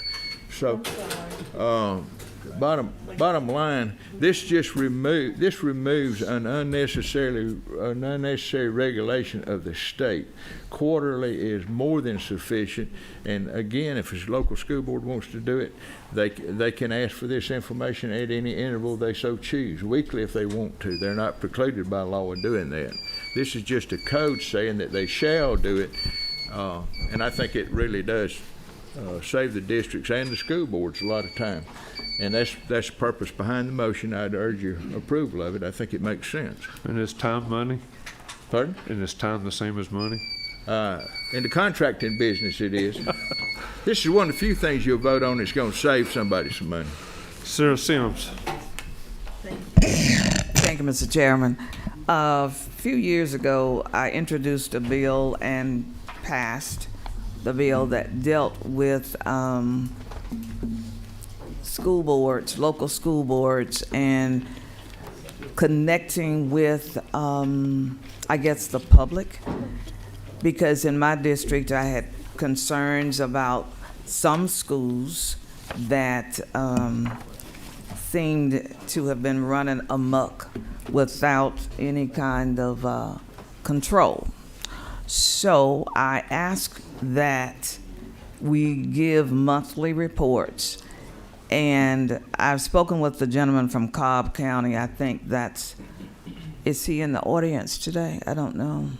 Is he here? Okay, you're here. And he said it was kind of, what do I want to say?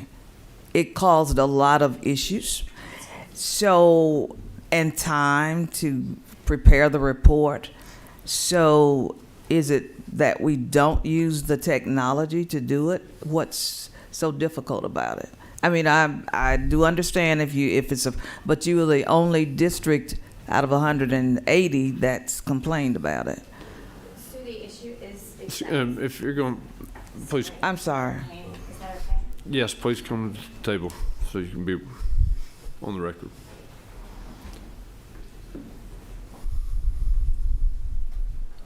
So the issue has to do with the way that funding occurs, and the confusion actually occurs in the. Can you hear me? in the reporting. Pull the microphone to you. Yeah.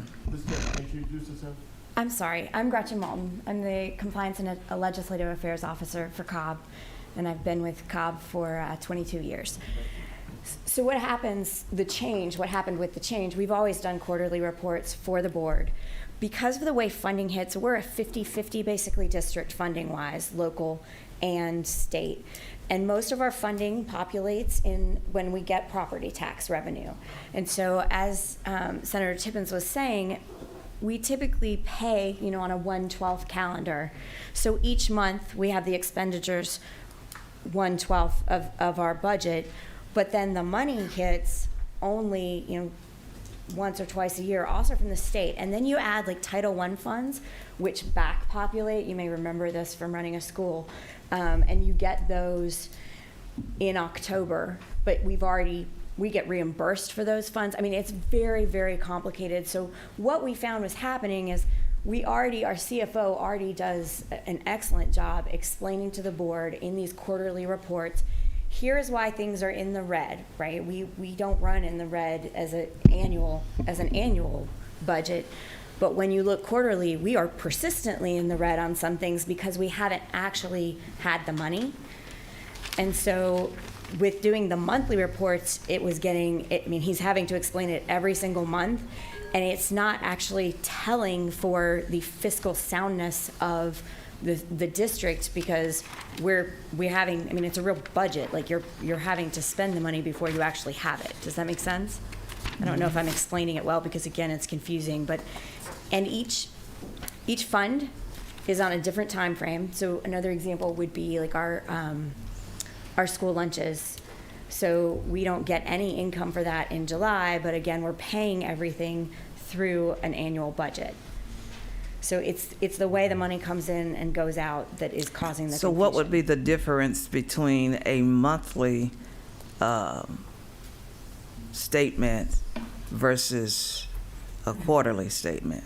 So the difference is that with the quarterly, the time. It's the fact that literally we're having to explain it every single month. It's not producing to the it. same board members, or you're explaining the budget itself, what you've printed in the board out. meeting.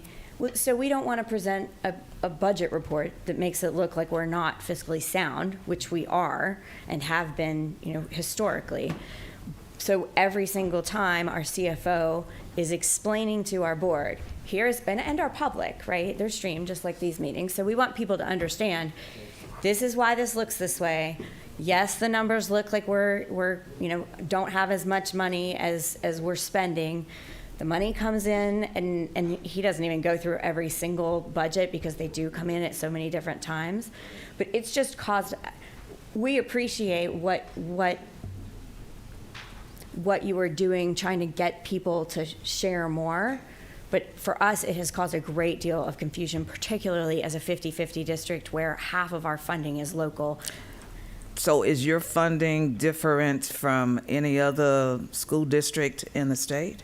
Some of it, with the 50-50 in particular, but also I can't speak to every other school district. I've only watched a few other school districts' board meetings. I don't know that they get up and explain the why, but we do think it's very important to explain the why. So that's part of it. I would think that every other district is in the same issue with the money coming in at different times. But again, I've been in Cobb for 22 years. Does your school board meet every month? Yes, ma'am. And they present a budget? Yes, ma'am. Okay.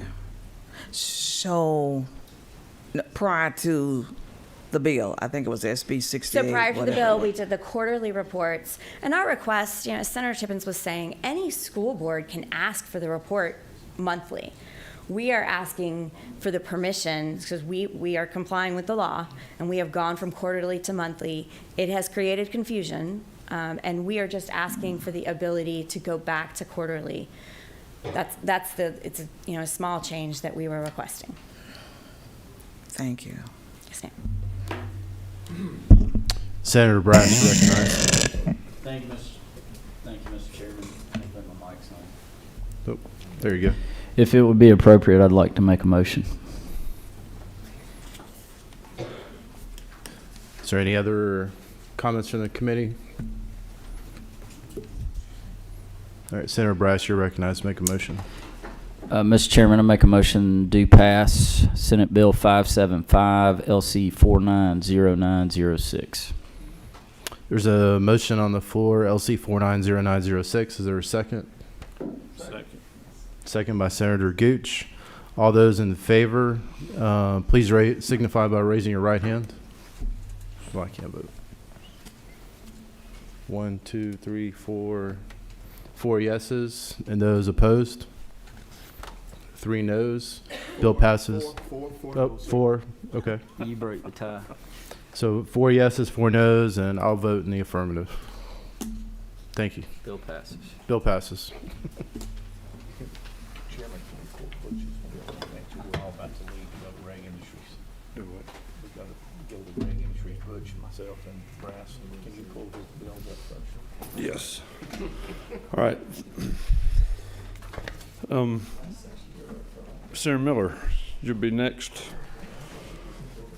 Mr. Chairman, I know we're bumping up against a hard stop, so if you Yes, want me to table this until later this afternoon or tomorrow, but if we, whatever. We have right whatever's now your got pleasure. a 9 o'clock committee meeting. I've got that spot held in case we needed it tomorrow morning. But that would be the last possible time. That gives us a hard stop also because we're in session at 10 o'clock. And I think I'd be the only bill tomorrow morning if that's what you want to do. Okay. Well, hopefully. So I'll just pull this back and we'll hear this tomorrow. That's Senate Bill 588 and Senate Bill 601. Yes, sir. Yes, sir. Tomorrow morning at 9 a.m. Thank you very much. All right. Thank you, sir. I appreciate the committee's flexibility. Everybody's up against a hard stop with regulated industries. Thanks. Right. Thank you.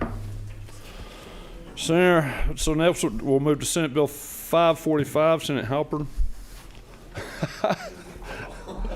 Didn't mean to catch you off guard. Exactly. I'm ready. Okay.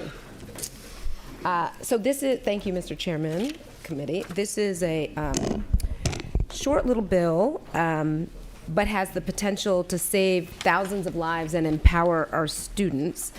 So SB 545 expands our state's existing CPR and defibrillation training to include basic first aid training, and it recommends a minimum of 1 hour of instruction to these life-saving techniques.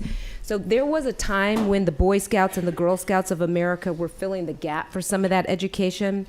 At their peak, both of those organizations had millions of members each, but in just the year between 2019 and 2020, which does not even take into account the impact of COVID, membership for the Boy Scouts dropped 43%, Girl Scouts membership dropped 30%.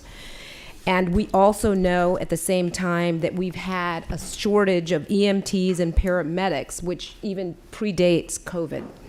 So as a result, many of our young people now are not getting the basic training they need to be prepared for emergency situations. So the benefits of CPR training, each year over 350,000 people have sudden cardiac arrest outside of the hospital, and adding that training to our educational curriculum almost 10 years ago has helped to ensure that Georgia is able to improve on those figures.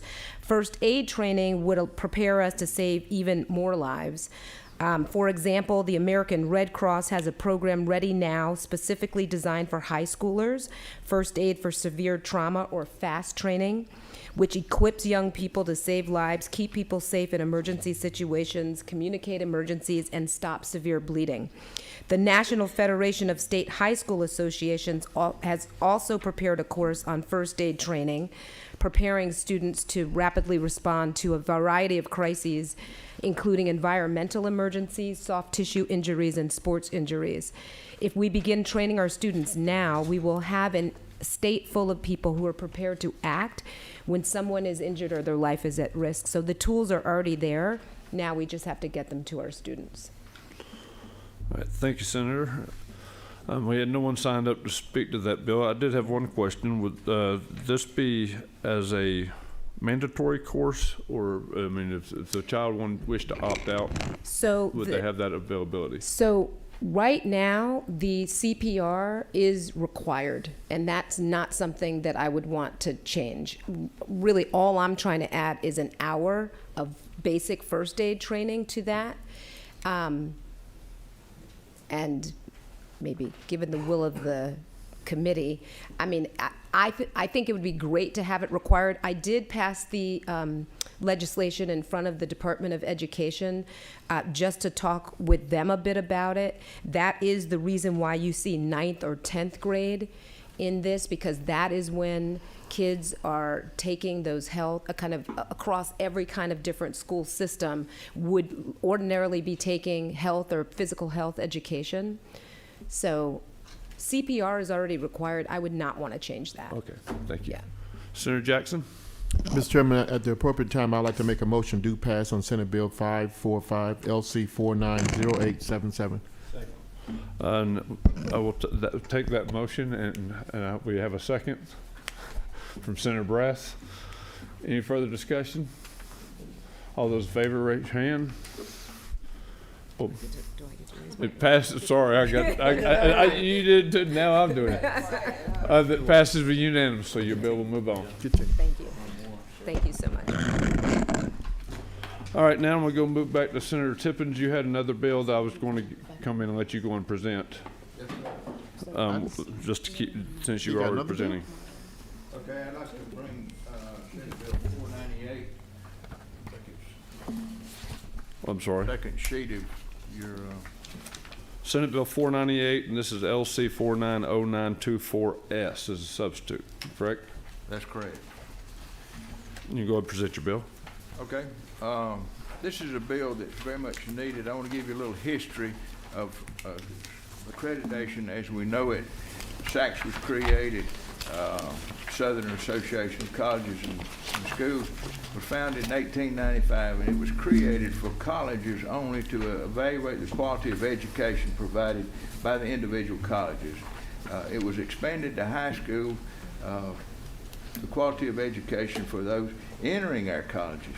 And this is needed because currently we have around 50% of our students that receive Hope Scholarship that lose it due to non-performance on the college level to meet the academic requirements. Now, you know, it would make sense that if you have a student that has a 3.0, they ought to be able to do college work. So high school accreditation is important, but student evaluation of student success and ability is the heart of that. Right now, high school accreditation has become more to do with the behavior of the adults at the school, in school districts, than the academic success of students. At one time, I posed a question to a representative of SACS about the lack of an academic performance piece within a SACS accreditation report. And I was told, well, we don't do that. We don't evaluate the academics of it. We can do that, but if we do that, it's going to cost you more. Well, to me, that was kind of nonsensical because the academic performance is the heart of what our core business is. The problem is today, we have no oversight of the overseers of the accreditation process. SACS, or Cognia as they're known today, have a virtual monopoly. Not that it was created by law, but it's a monopoly in reality because that's the way it has become. And there's basically no competition in this field. We've taken our eyes off of our main mission as is reflected by the huge learning deficiencies in elementary reading and math that result unquestionably in higher high school dropouts. Now, where's all this go? Well, the bottom line is the accreditation of our education process does not have to do with academic proficiencies of the students that are coming through school. My bill clearly puts an emphasis on academic performance of the district. That's our mission. That's our core business of schools. And 80% of the evaluation of our school district should be about academic performance as a whole and all of those facets that feed into it. You know, I don't really care how the adults operate. I've been on the school board. You're going to have disagreements on the board. But if a school's functioning well on academics, that should be the majority of what that school district is judged on. There's a red herring that's being floated around that this bill will not be determined by, I mean, that that the effects of this bill, that the accreditation will be determined solely on standardized test scores. That's the word that's been associated, that's been spread on the sheet. That's the reason we have a substitute, and in the places that it talked about the accreditation, we've substituted evaluation for academic performance. We're talking about the evaluation of academic performance. We will still have an assessment process, but what we're looking at is an evaluation of academic performance. We must have realistic measures of student programs and academic success. We already have, people talk about the standardized test. We have available to us in elementary schools, Lexile and quantile scores. Those are not standardized tests. You know, the funny thing about it is everybody says, well, we don't need to look at tests. We don't need to look at tests. I agree. But we do need to measure academic success by some measure. And the effectiveness of a school district ought to be determined by their effectiveness of the delivery of that. You know, we weigh our children. We measure the height of our children on an annual basis. We do hearing tests. We do vision tests. But it seems like in this, we're not supposed to talk about the academic health of our students and also the districts they're in. The main points of my bill, the next thing, well, excuse me, let me back up. Financial efficiency and effectiveness is critical in the district. There's a lot of difference in that between districts because of size and makeup of student population. But that should comprise about 20% of the evaluation. Academic achievement should comprise about 80%. What this bill does, it does not put anyone out of business. I want to be real clear about that. But it does focus on the core business of education.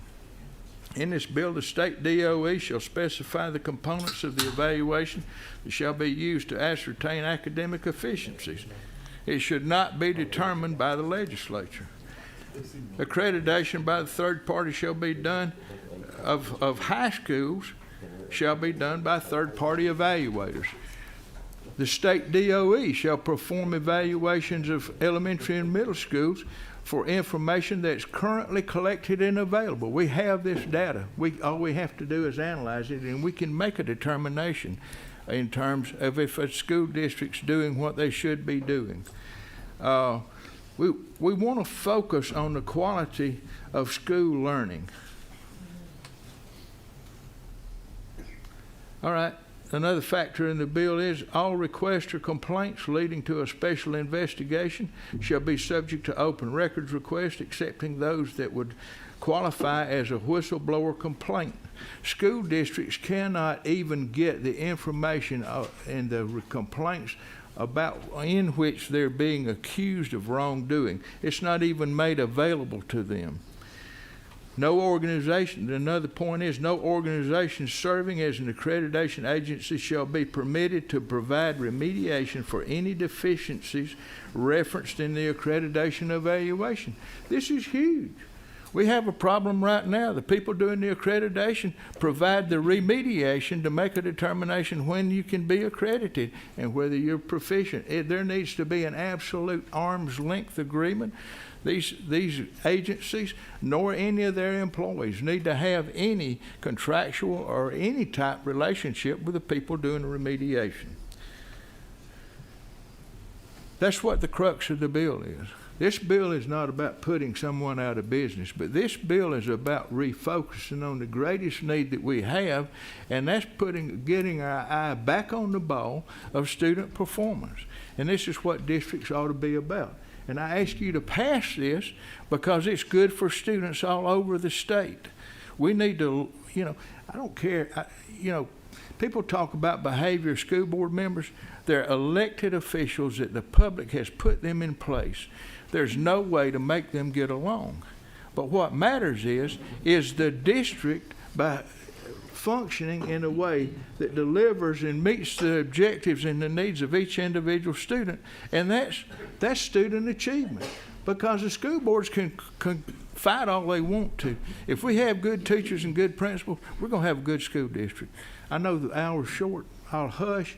I ask you to vote for this not for Lindsey Tippins, because I'm not even going to be here next year. Vote for the students in the state of Georgia that their education matters, and if we assess the quality of school districts, it needs to be on academic performance. It doesn't need to be on how the adults behave. Thank you. Senator Manfred. So I just want to, I got I guess a question to the author and my fellow school board member from Cobb County, and thank you for your service, Senator, excuse me. When accreditation happens. What line are you on, please? No, I have a general question. Okay. When accreditation happens, under maybe the current model, under your model, is your belief that we are grading every single school district? I don't know if I want to say the same, but from an academic achievement process, in terms of how we're achieving outcomes and results, that we're grading those school districts on their that they're doing what they're supposed to be doing as equal as possible? No, I don't think it's. I don't even think it's being considered. Okay. I don't think academic achievement is the driving process behind the accreditation process we have now. Okay. I mean, I also believe that when you have a school district, as we've had in Cobb, that has always received stellar ratings, and we had one 16 months before we had a report for complaints that were signed by 50 people in a district that you got 110,000 students in, and this leads to an investigative report, and the school district it's not even revealed to them what the nature of the complaints are. They can't even see the complaints. That's wrong. We need to fix it. Would you, I have one more question. Would you agree, and thank you for that response.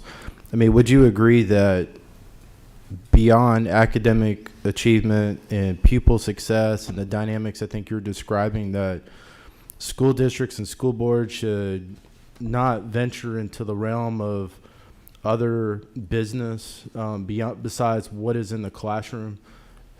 Well, they could certainly bring that up. In an accreditation report, I think there's always room to note that even though the district may be functioning well, it may function more efficiently if there are issues that need to be discussed. But I don't think a district's accreditation ought to rest on anything other than the academic performance of the district in the whole and its financial efficiencies. Thank you, Senator. Thank you. Thank you. Senator Sims. Thank you, Mr. Chairman. And thank you so much, Senator Tippins, for bringing this bill, because seemingly, especially in public education today, we are so far removed from what is fundamentally important, and that is that the academic processes in the schools, and we have a fiduciary responsibility as legislators to make sure that the millions, the billions of dollars used are used in a manner that, number one, addresses academic performance. And we tend to be so far removed from that. I attended, and I'm going to be very short with this, but I attended a groundbreaking ceremony this weekend for one of my schools just to refurbish it. There was a nice dog and pony show about the buildings and everything but academics. Everything but academics. And I wanted to say, Ms. Superintendent, what are you doing in this building? Tell me about achievement, academic achievement. Absolutely nothing, nothing. So thank you so much for bringing this to the forefront. Hopefully we can get the attention of all 181 school districts in the school to understand that this is why we have school every day, to educate children and to make them good citizens. Thank you. I couldn't have said it better. Yes, you can. Yes, you can. Mr. Chairman, at the appropriate time, I'd like to make a motion. Mr. Chairman, I'd like to move that we do pass Senate Bill 498, LC 490924S. as presented by Senator Tippins. I have a motion and have a second from Senator Sims. Any further discussion? All those in favor signify by raising your hand. 1, 2, 3, 4, 5, 6, and 6 is a quorum, so that's the majority, so that bill will pass. We have, it's unanimous. Next we have, and I'm going to try to make it quick. Sorry to make you wait so long, sir,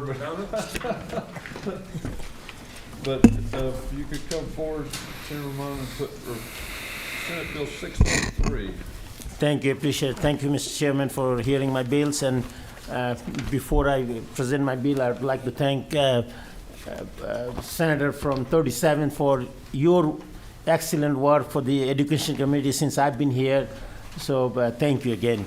This is a great bill. It's a bipartisan bill. And this bill came out of a study committee, outdoor learning study committee that I had this summer. Based on the recommendation of the Georgia Outdoor Learning Study Committee, encouraging the support of Green School Year pilot program at the state of Georgia, with minimum 2 Green School Year pilots to survey and access existing school year features and programs. This project would leverage existing private funding, the JPB Foundation, the Arthur M. Blank Family Foundation, the Turner Family Foundation, etc., supporting scaling of Green School Year in Atlanta and DeKalb County, a partisanship between TPL, Park Pride, and the Children and Nature Network and other partners, allowing the benefit of outdoor learning to extend the student beyond the Metro Atlanta area. Currently, there is a 5 program such a program exists in the Metro Atlanta area. The add school-level data into existing state agency and to provide Green School Year survey tools and maps, providing decision makers with critical information needed for a statewide rollout Green School Year. When we talk about Green School Year, we found out this is a timely bill because after COVID, we know that outdoor learning makes sense, especially after COVID-19. We know the airborne illness like COVID-19 are less likely to spread outdoor, so outdoor learning will allow students to get back in person learning safely. We also know that outdoor learning improves educational outcomes by improving children's academic performance, focus, behavior, and love of learning. Especially economically disadvantaged students experience greater benefit from outdoor learning relative to other students, which could help many children in rural and urban areas across the Georgia. And we also know that kids spend 90% of their time indoor, as much of that in front of a screen.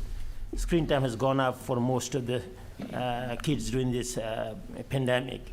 So I hope if you have any questions, I'd be glad to answer it.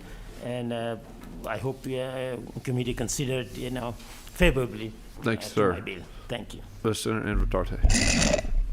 Senator Ramon, this is a awesome bill. So whatever you and Senator Hatchet did to come up with this,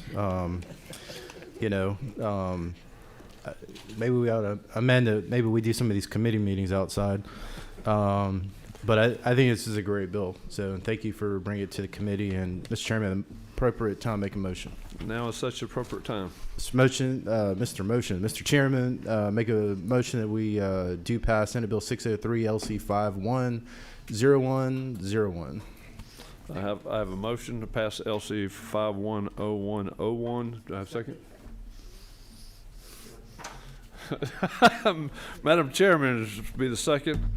And so we have Senator Parent making the second. Any further discussion? Seeing none, all those in favor signify by raising your hand. And it passes unanimously, sir. Thank you, Mr. Chairman, and thank you for the best of luck to your rules. Thank you, appreciate it. All right, tomorrow morning we will meet at 9 o'clock for the 2 bills that we were unable to get to today. That's Senate Bill 588 and Senate Bill 601 from Senator Miller. Having no further business for this committee today, I thank my committee for your longevity this morning and for helping along, and thank all of you for being here, and we will call this meeting adjourned. Thank you.